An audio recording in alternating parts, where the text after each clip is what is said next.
Hello, everybody.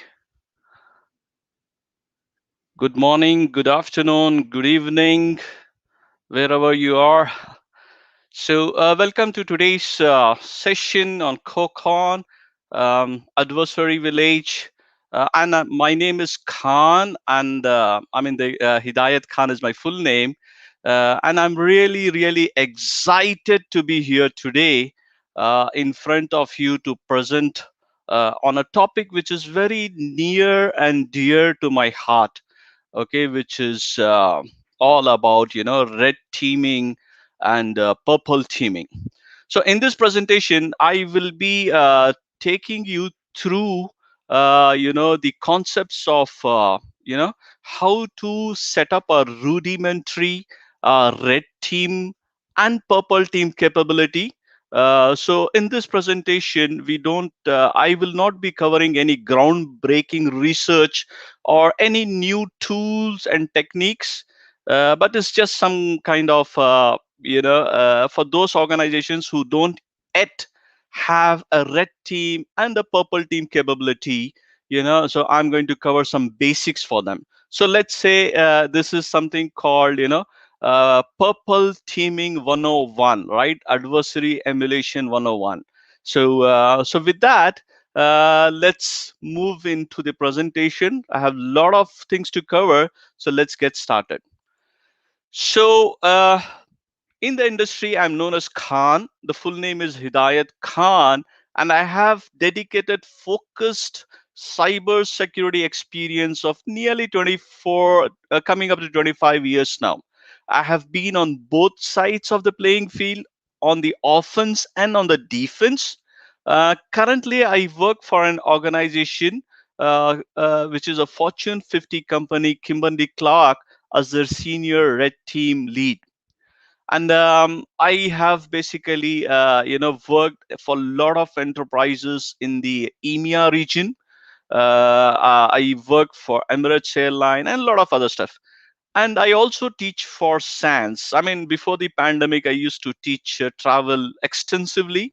I teach SEC 401, which is their Security Essentials course, SEC 560, which is the Network Penetration Testing course, and a little bit on 501, right? So this is a little bit about me. So um, I would love to start by talking about, the agenda, about what is that I'm going to cover today. So here we will be discussing about the various threats, okay, and what they are, and how do they succeed, okay, what makes them successful. We will also be looking at threat mitigation, which is specifically, adversary emulation, and combining red, blue, and purple, team together. We will look at how to do basic red teaming, capability, how to enable it. We will also look at, some kind of basic purple teaming, approach, right? And finally, we will have some Q&A, question and answers at the end of the session.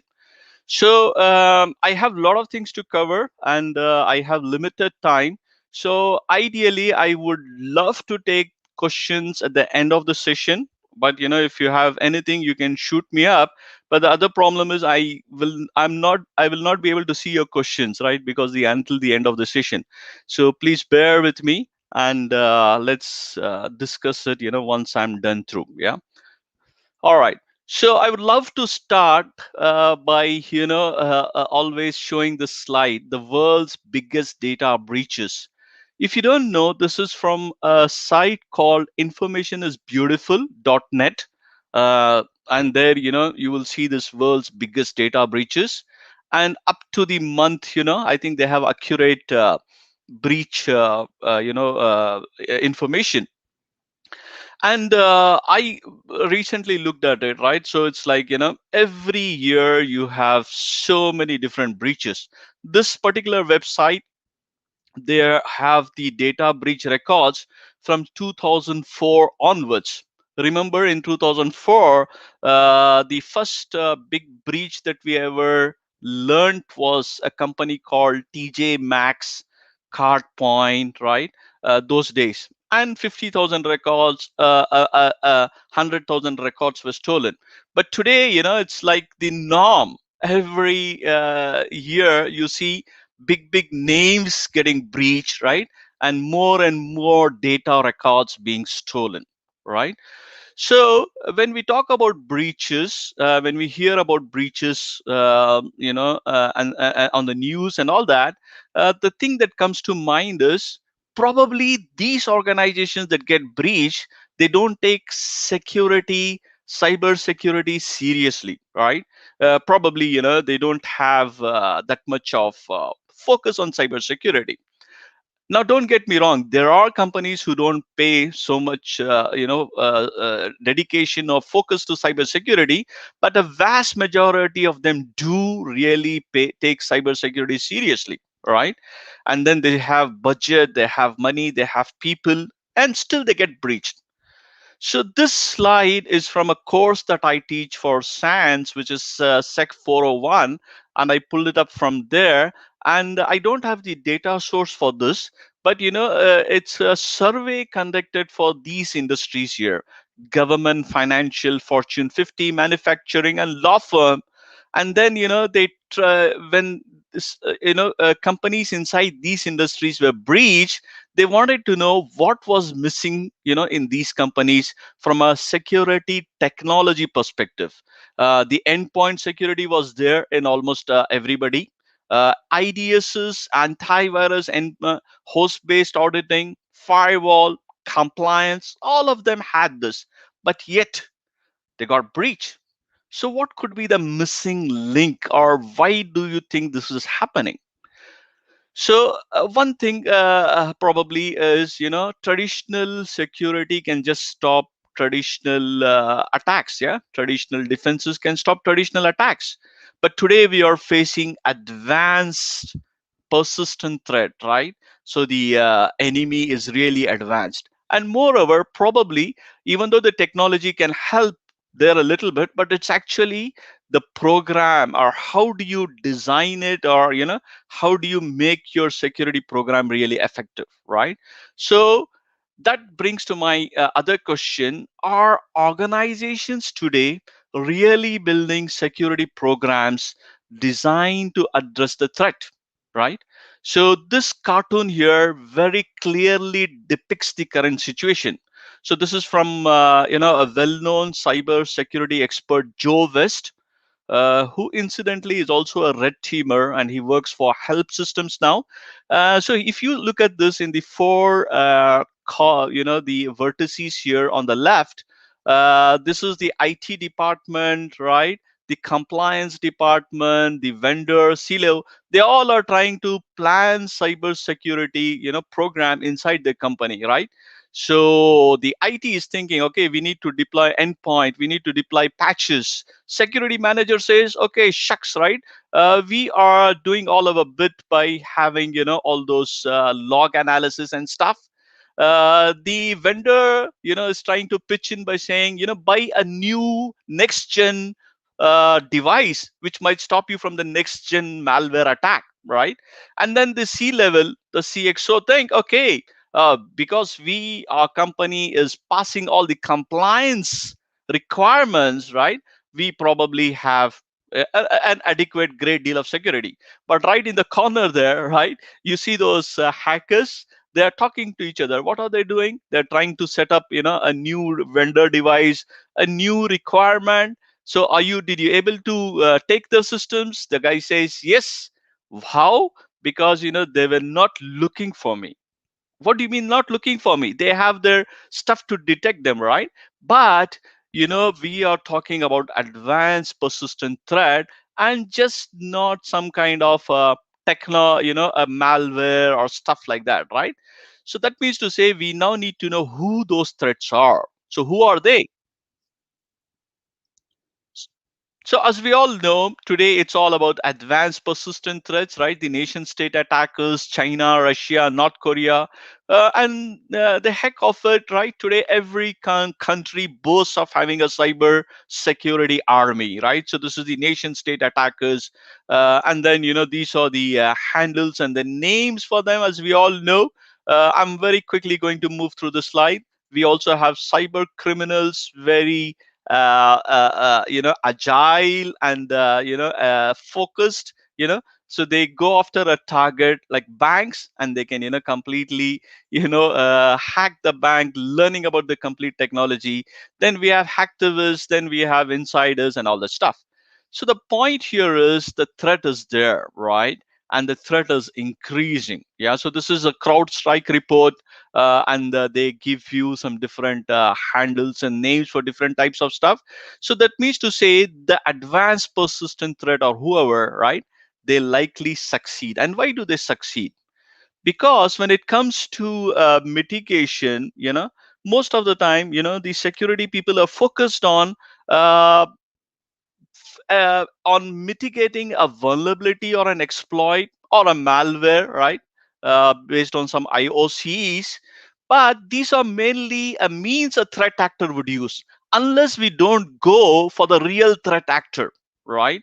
So, who is an intelligent or determined individual who's bent on, hacking you, right? So, these kind of threats will always succeed. So how do we mitigate against these threats? So in the past, historically, organizations used to do security assessments in isolation to mitigate threats, right? Today, this is not adequate. For the advanced attackers, we need advanced type of solutions. So what do we do today? So today we integrate, both red and blue and form it to purple, right? And do adversary emulation.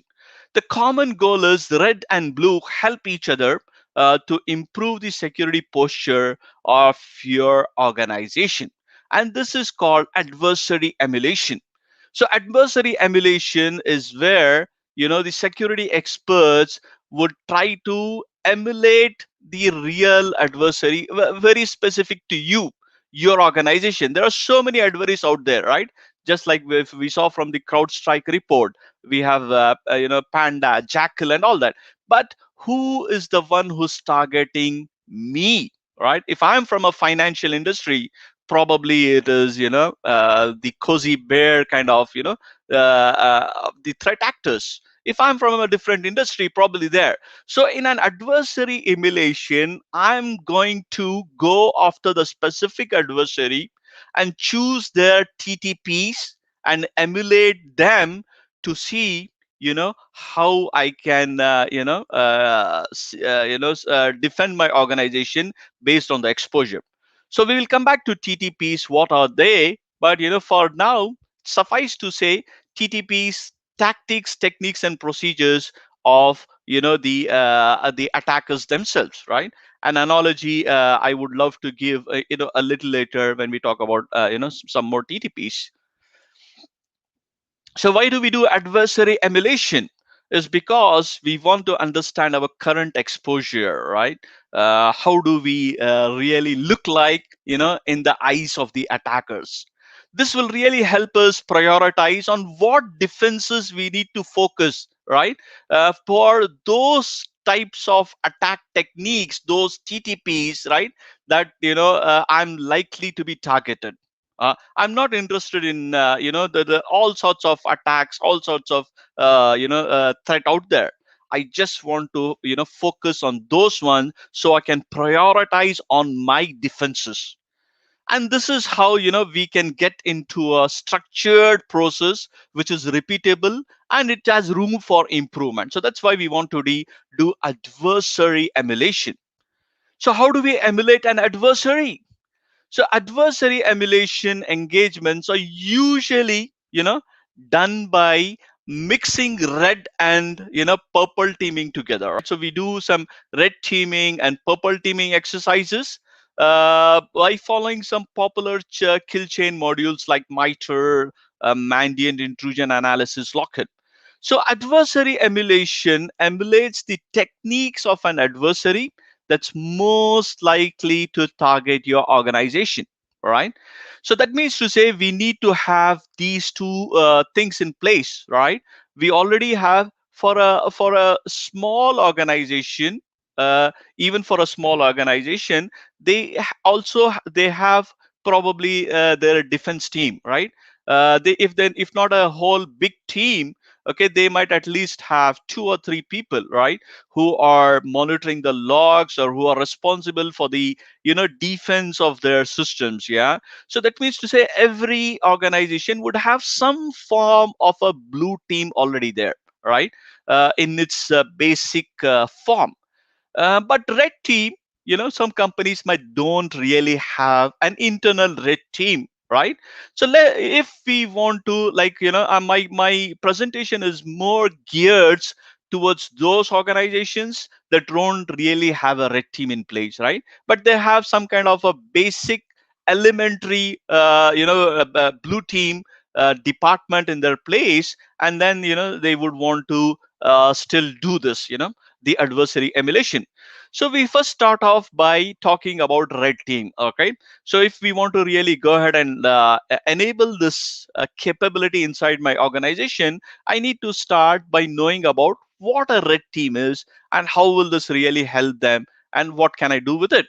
So the industry standard definition for a red team is it's an exercise that simulates a threat actor who is trying to actively maneuver against your organization, right? And the purpose here is, we want to check against the people, the process, and the technology in the backend company, right? And how they would respond to an attack. Yeah. So remember, we are interested in the people, right? The backend people is the blue team.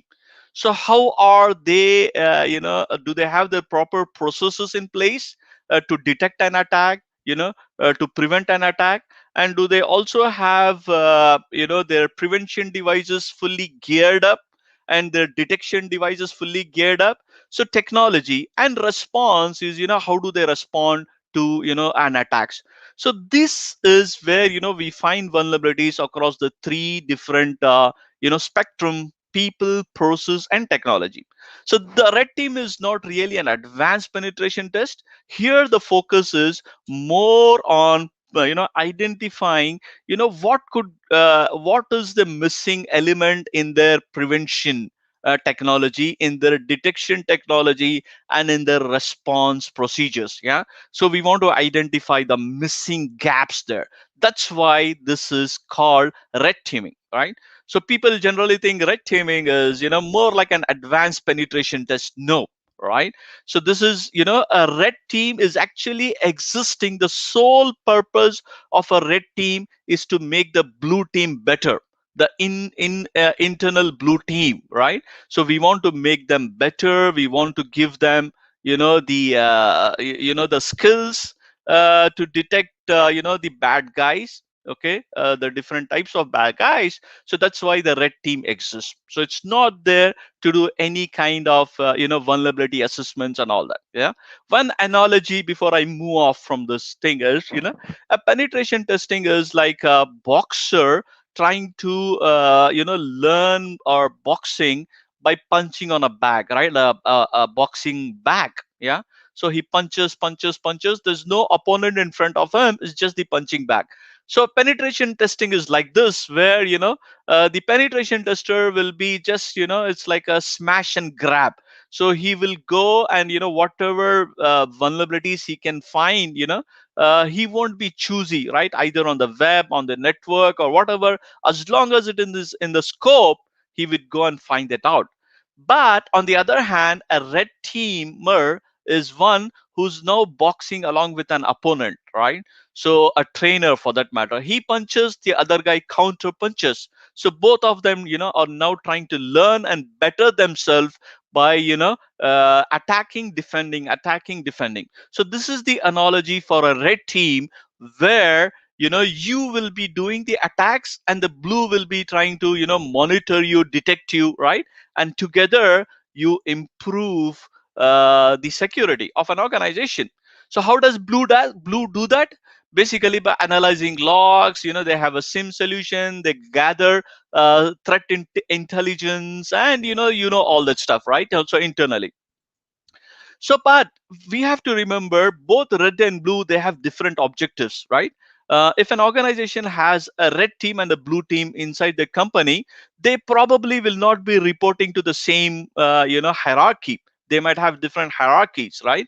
And the blue will be more focused on the detections on the defense side, and the red is on the attack side. That means to say the red will always win when it is able to show to the management that it has a lot of findings, right? And it was able to bypass a lot of security controls, right? And basically show the blue team in a bad light, right? Not necessarily, but this is how it happens in the real world. On the other hand, the blue team who will be at the receiving end will think, if there are no significant findings from the red team, that means to say everything is hunky dory, right? And if there are a large number of alerts when the red team strikes, that means to say their detection technology is really working, right? And if they don't even if they are not able to get any significant findings, the blue have won, because that's the thing. So this is a conflicting different objectives they have, right? But if you look at in an organization, both of them are working for a common objective, which is to improve the organization's security posture. Yeah. But based on the things that I just discovered, this normally does not happen, right? So this improvement on the security posture does not really happen. Why? Because of this conflicting different objectives. So that's why the industry is moving towards a purple team. A purple team is a virtual team which actually maximizes the effectiveness of both red and blue together. Yeah. So by integrating the defensive tactics from the blue team, and also integrating the threats and the vulnerabilities found by the red team into a single narrative, which will ultimately have maximum value for both for the organization. So this is what is actually a purple team. So I think I just missed a slide. So let me go back. So yeah, no, okay. So why do we need? So this is from my friend Tim Marine, Sans co-instructor. So he says, for those organizations who don't really have an internal penetration testing team or a red team, right? You can still purple yourself, right? You can still emulate the red team, the bad guys, along with your blue team skills, and then choose to be purple, right? And this is called purpling yourself by emulating the red team. So blue teams can and should use the offensive tools to increase detection and defense capability, right? This is what Tim Marine says, right? So this will allow you to test yourself, right, in a far more better controlled way, and for faster iterations. Yeah. So you can use the same TTPs, tactics, techniques, and procedures of real adversaries, right? So this will really make the blue team now trying to take the baton and start running with it. So who do you think will be in a purple team? All right, it will be obviously the red team. If you already have a red team inside of your organization, if not, your blue team will now act like a red team, right? And in a decent in a security mature organization, probably the purple team will consist of a red team, a blue team, which is the SOC people, the hunt team, and the incident response and all that. Then we also have the threat intel team. Now, this is a quote from my buddy, Jake Williams, again, a former science instructor. He says in purple teaming, the red team works hand in hand with the blue team to validate their actions. Yeah. And to ensure they get detected.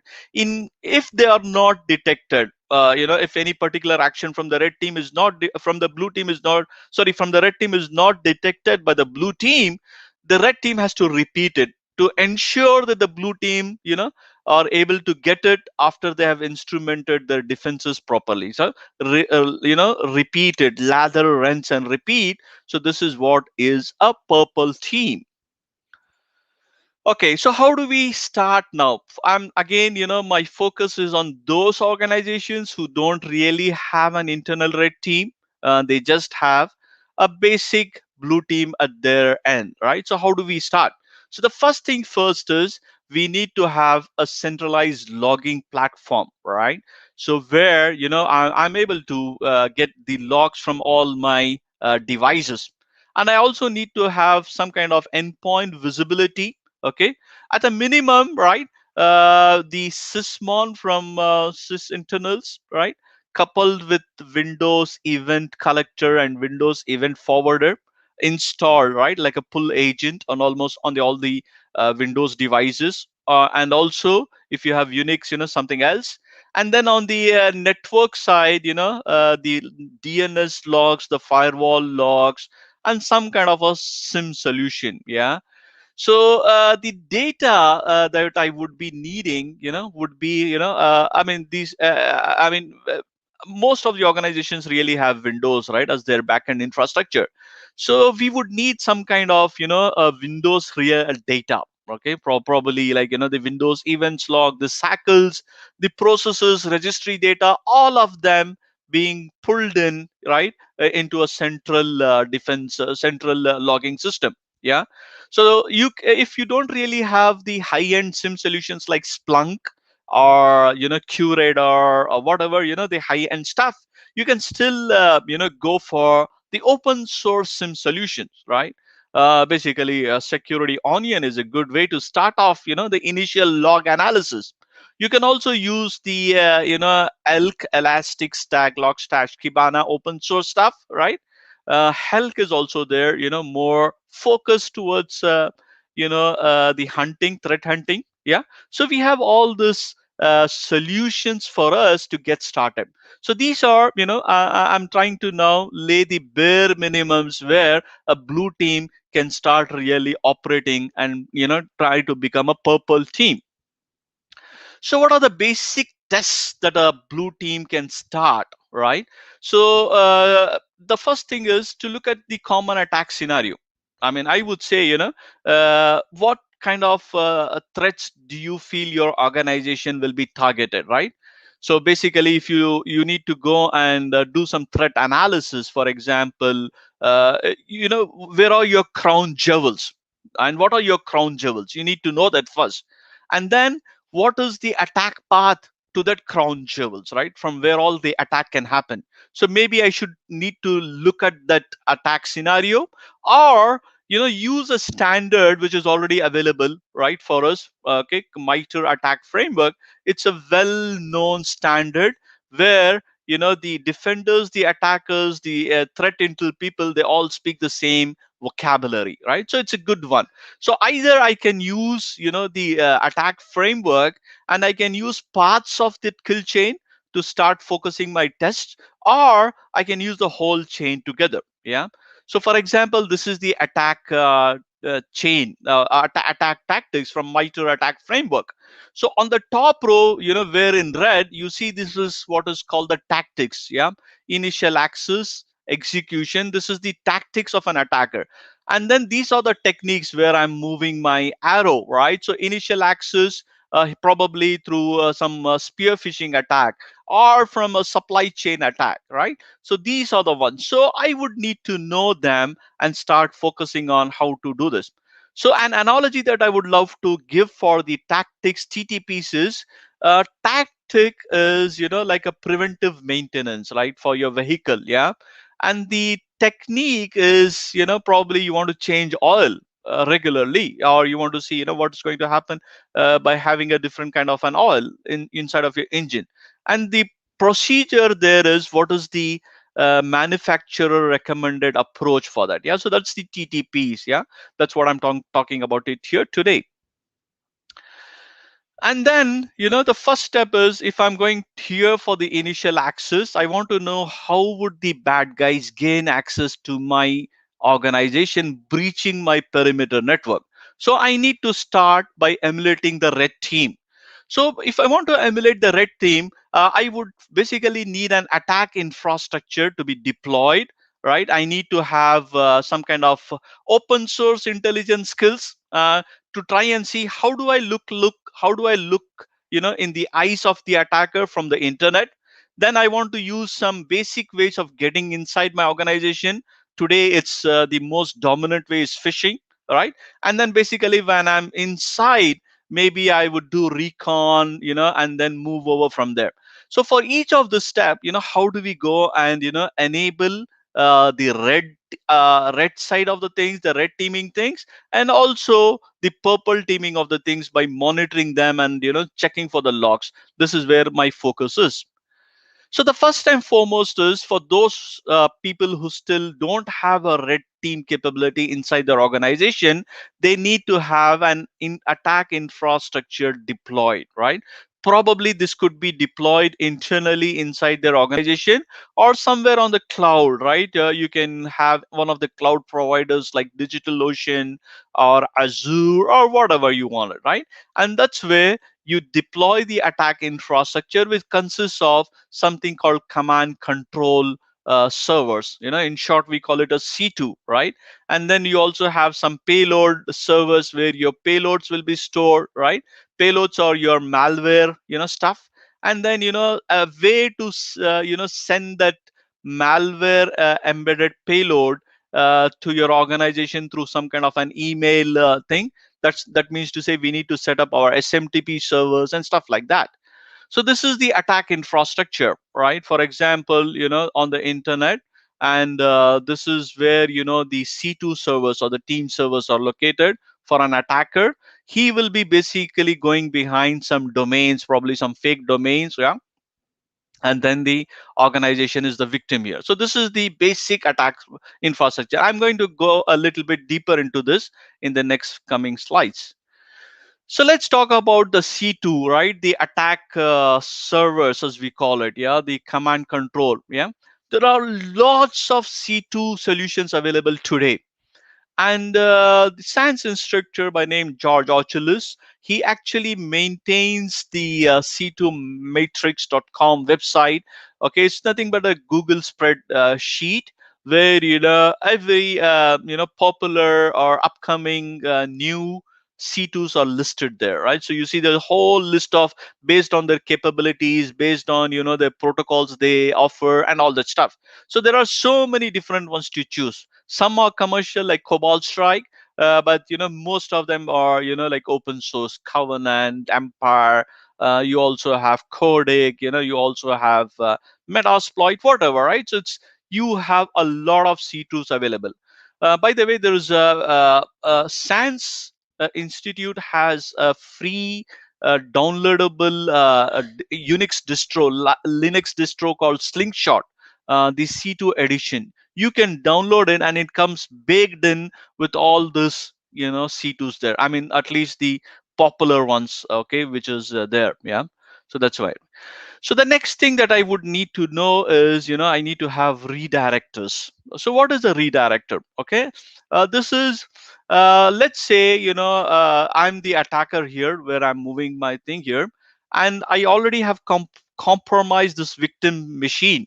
I don't want the victim machine to reach me on my C2 directly, because the internal people, the blue team, can see the connections and they can block it, right? So that's why I will have some kind of a redirector in front where the victim machine will first connect there. From there, it will then get redirected. So the backend blue team people can only see the traffic, the C2 traffic in red reaching the redirectors, but they cannot really see, from the redirector where it is going. So I will have a lot of different ways of having redirectors there.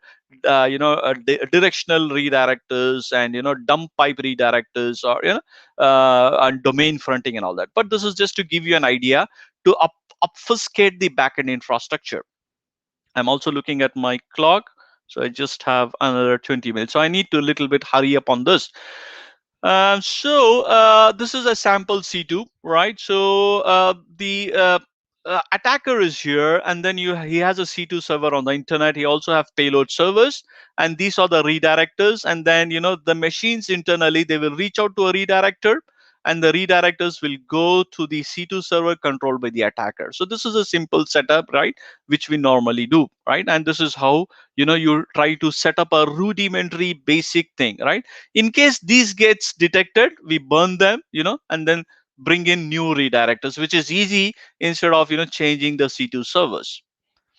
The next step is for me to find out from the internet what is the stuff that I'm leaking, which will make my target organization a real target for the attacker, right? So this is what I do by doing OSINT reconnaissance. Yeah, so I would normally use tools like Harvester, LinkedIn, to check the email addresses of my people, the domain names, the subdomain names. All this is really good way for me to start plotting or doing my attack. There are many other things like c0c0n and all that, but this is just the basic stuff that I'm trying to tell you, right? So now I'm armed with the email addresses, okay, of my people.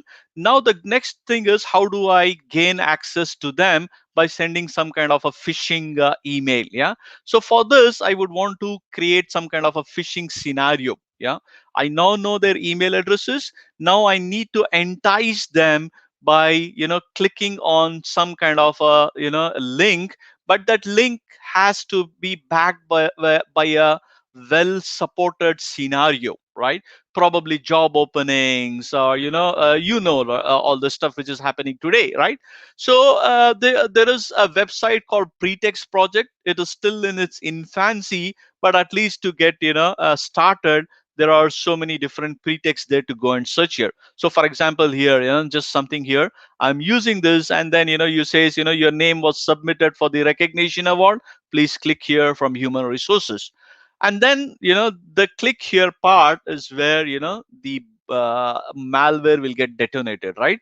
But before I do that, I would also need to have convincing domain names from where the fish is trying to enter the organization. So most of the time it should be something very similar to the target organization, right? So typo squattable stuff, right? Like Facebook.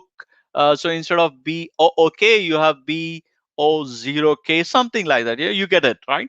So the phishing domain is important, right? I need to go and buy them up front, right?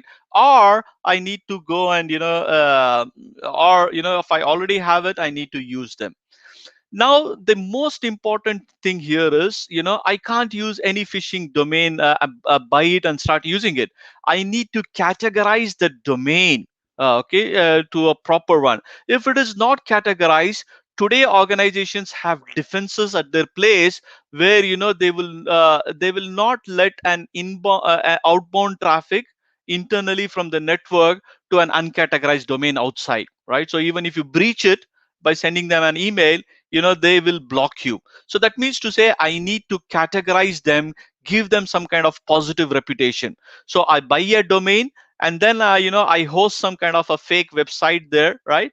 Probably cloning the target website, and then go to these popular web filters, and then manually I can do domain reputation by assigning them to different categories. Yeah, for example, I can choose healthcare, which usually will not be inspected by the backend defensive devices. Or I can choose financial.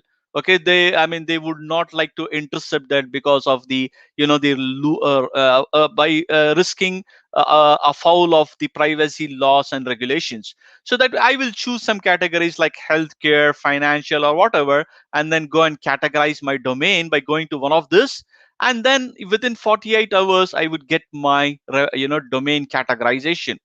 Then I need to age it for a week or so, wait until the domain gets a little bit old, yeah, so I can start using it. By the way, there are tools like Chameleon, where you can use it to submit for categorization, mass categorization if you want it. Or Domain Hunter can help you find domains to purchase, right? If you give it a name, it'll try to tell you which one is available based on the target name and all that stuff. So the next thing is, now that I'm armed with a domain name, now I'm armed with a phishing pretext, I now need to know what is the goal of my phish. Am I interested in running remote code execution, or doing some credential harvesting, or maybe both. Yeah. So as a blue team, now I'm trying to see if I'm able to get the credentials from my internal team members. So I can use tools like GoFish, where I can create some fake pages, convincing pages, and then use tools like EVILGINX, Modlishka, you name it, right? A Marina browser, Necro browser, all of this. These are nothing but man in the middle reverse proxies, which will you give you entice the person to click on it, and he will be actually visiting the real website, but your link to him will be a fake one, a typo squattable domain. And when it comes the device, internal device like EVILGINX, it'll capture it, it'll relay it, and it'll look for the it can intercept the multi-factor authentication as well. And then you can see steal the credentials. So you see here, I'm stealing the credentials of an already established session from the victim machine, going for a real website, right? A real bank, or real Okta page, or on Outlook, whatever you want, right? Now I have stolen the credentials. So now, how do we detect this kind of thing? Basically, most of the evil attackers out there, they are not really 100% OPSEC aware. When I say OPSEC, operational security, right? I mean, most of them just blindly download these tools and start using it, unless we are dealing with some real bad adversaries, right? Most of the time. So when they use EVILGINX, it already has some kind of a hard-coded HTTP header called XEVILGINX. And this is from the guy who created EVILGINX, right? He says, for the blue team, tip for the blue teams, look for this, the XEVILGINX HTTP header in the request, right? Where if you can actually spot this inside of your organizational firewall with inspection, deep packet inspection, and you can know that this attack is happening, right? So this is the first attack that I'm able to detect by wearing my purple teaming ability, right? I also was able to do the red team stuff, and I'm also able to detect this immediately. Then the next step would be the remote code execution, where we normally try to embed macros inside of this, and then we try to send it inside of an organization. I'm really just moving a little bit fast because there's so many things to cover for me. So the MALDOC creation, embedded with things, there are a lot of way to do this, right? The usually popular way today is something called XLM macros, yeah, which is still not detected by the Windows Defender and the AMC. So you can create that, and there are tools available like here called Lucky Strike, right, which can create this. And this page here is embedded with a macro, and you entice them to enable content here. The moment they enable content, right, on your C2, you gain access to that machine. So here you see the machine there, the IP address has connected, and you already have access. So how can we spot this using basic detection internally, right?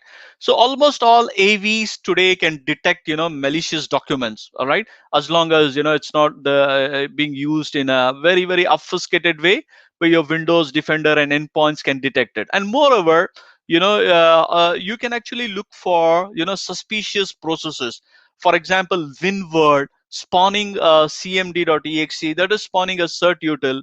A WinWord, why should it use spawn a cmd.exe, right? So suspicious parent-children relationship is what we will be looking as part of our detection analysis here.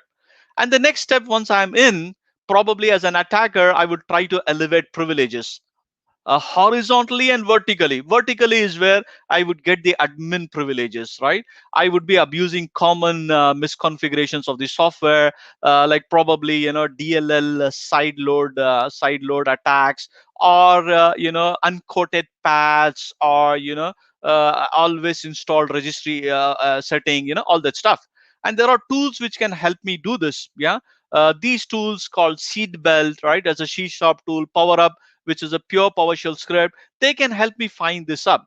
Attackers normally use this, and we as defenders can also use this to find out what internally files can be abused, or the DLLs can be abused in order to elevate the privileges, right? And then one step further is I can go and drop canary tokens inside of that folder there, right, wherever it is, to alert me. Yeah, so defenders should use these tools to start detecting, the attackers. So canary tokens is from the organization thinkst.org, free ones, right? You can go and download them and start using them, by putting this, right. So whenever anyone tries to browse to that folder, that file, it'll fire off, and you will get a detection and an alert on your email or whatever for that matter. So this is the basic detection for privilege escalation. Then the next step is, persistence. The attackers would want to persist on your system, so that they keep coming back. Even if you reboot your system, they're still there. There are many ways of doing this. One of the popular ways is scheduled task. Yeah, so here you see they create scheduled task, and and the task will always be running. So if you want to detect it, you as defender, the basic step is I need to have some kind of configuration management in place, and have a baseline configuration of all my systems, and I need to measure the deviations from that and try to spot an anomalous behavior. So that means to say I need to have my baseline of all my systems in my organization. Then the next step for the attacker is for lateral movement. Yeah, so the lateral movement stuff is, once the attacker is there, he would probably want to move to different systems here, as this picture shows. Yeah, from one system to the other, right? Basically the goal would be, maybe dumping credentials, or to get to the data on those systems, wherever, whatever the motivation is. That's the thing. So how do we detect this? The most common approach for the lateral movement is using the inbuilt RDP, the remote desktop, right? And not everybody should use RDP, right? I mean, in a decent organization, RDP is just meant for the IT help desk or the IT support people. But if some Tom, Dick, and Harry in the marketing department is using RDP to its system, that should flag an anomaly and a detection, right? So event ID 4624 with a logon type 10 in my Windows logs will be immediately able to detect me. So that means to say I am able to catch even the lateral movement, by using the basic stuff which is available to me. Yeah. And then once the attacker is on a system, he would be running commands like, ping, net use, net local, net config, right? These are all the commands which are not used by a normal person connected to a system, on a system, right? So these are, system commands, but not needed for everyday business operations. So I need to flag off on these commands, right? And this particular, blog from JP Japan Cert, they have this whole deal of all the common commands that the attacker will use, and based on their occurrences, right? When an attacker is there, he would fire off a dir command, ping command, right? So I need to fire this off and see why is Tom trying to run net use on the accounts machine. Yeah. So how do we now embrace this purple team approach? So this is a recommendation from Steven Sims, my the SANS curriculum lead offensive security. He says, organize yearly red team exercises, okay, to assess the actual state of your security, right? And the feedback is only after the exercise is done. And the goal here is periodic assessments every 6 months, let's say. But you should be continuously doing purple teaming assessments, right? Blue team should always be doing this, with hand in hand with the red team or they themselves. The goal here is continuous improvement. So how do we do this? There are various approaches. Yeah, either you could do it manual way using the red canary atomic red team, or all using all this automated stuff like Prelude. I think yesterday we discussed this, and the commercial ones like Skype and Vector. So this is what we do in my company here. Every bi-weekly, this is fortnightly, I would say, a 1 hour session between the red team and the blue team, right? And this is the template. We go and pick up from atomic red teams here, and let's say we want to find out persistence here, right, from scheduled task. So we try to run this against one of some predetermined target systems, right? We follow the methodology, we follow that stuff, and then we try to monitor. So I would say even 1 hour session every fortnightly has really made our blue team better, right? They were able to detect those attacks which were not possible.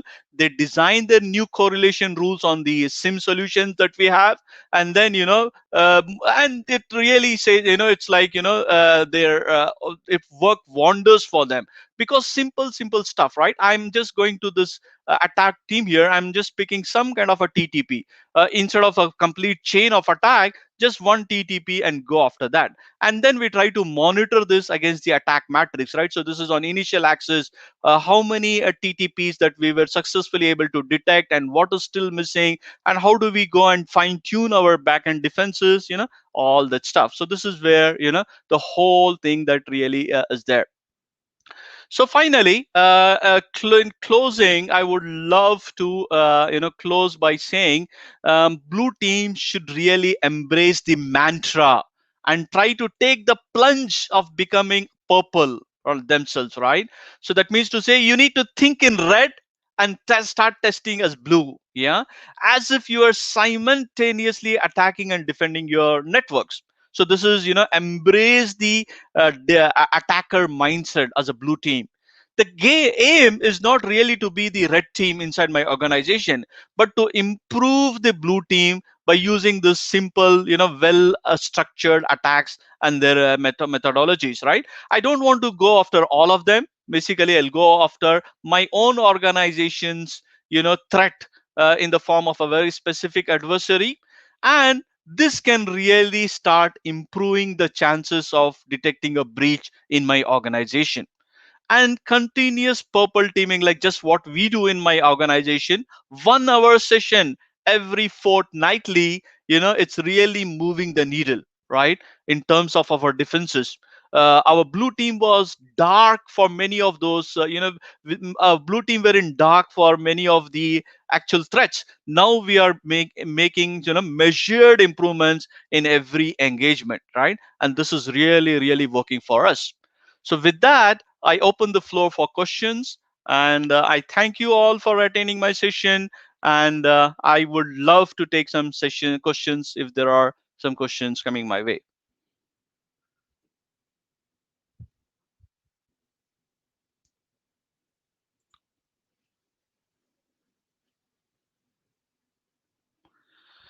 Okay, just trying to look at some questions there. Yeah, so the question here is, when companies are doing red teaming for the compliance purpose, how do we convince them about the advantage of purple teaming? Okay, it's a great question. So when companies are doing, red teaming for compliance purposes, right? How do we convince them about the advantage of purple teaming? So this is, answered in a way where, you could really show them the defenses that immediately gets, measured, right? From a compliance perspective, the red team does its job, give a report, but in my experience, most of the time the findings are not fixed until a second round of red teaming engagement. But in a purple teaming, the defense team is with you, the blue team, the SOC manager, and they're all seeing this in action, right?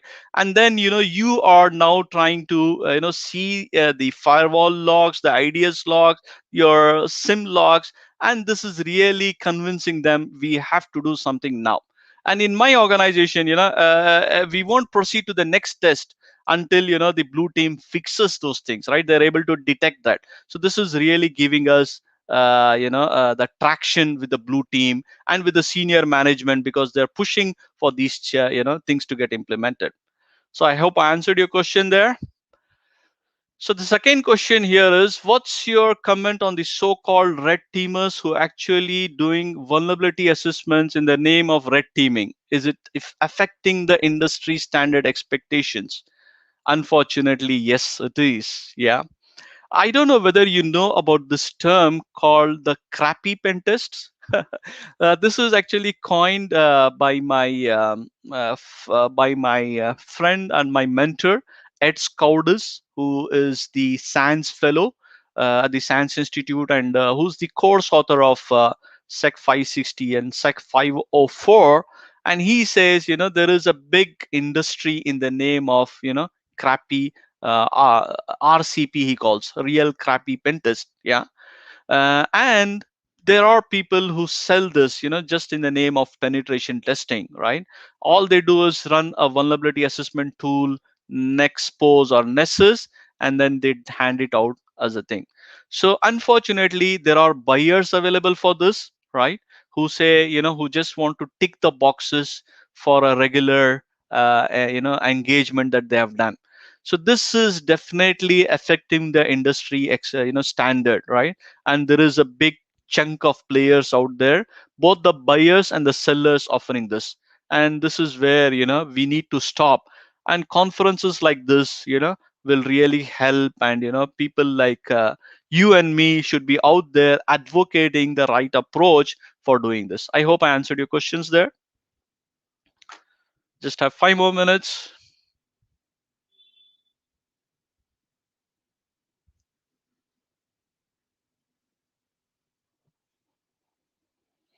I think we have a closing ceremony that's going to start at 4:30. But I'm still available here. I originally thought I have so many slides, and how do I do it? And I know I was aware that I rushed through many things there because I had to cover a lot. But I was not doing this for some real serious thing. This is for the basic of purple teaming 101, right? Those organizations who don't really have it, how can they go ahead and start building one in their organizations? So the studio, the backend team, are there any more questions for me?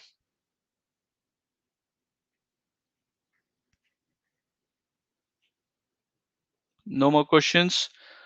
All right, great. So thank you all for being here. I really enjoyed this session, and my I'm available on Twitter, right? And you can connect me up there, and then we can actually have a lot of interaction over there. Thank you all. I'm going to stop sharing my screen now.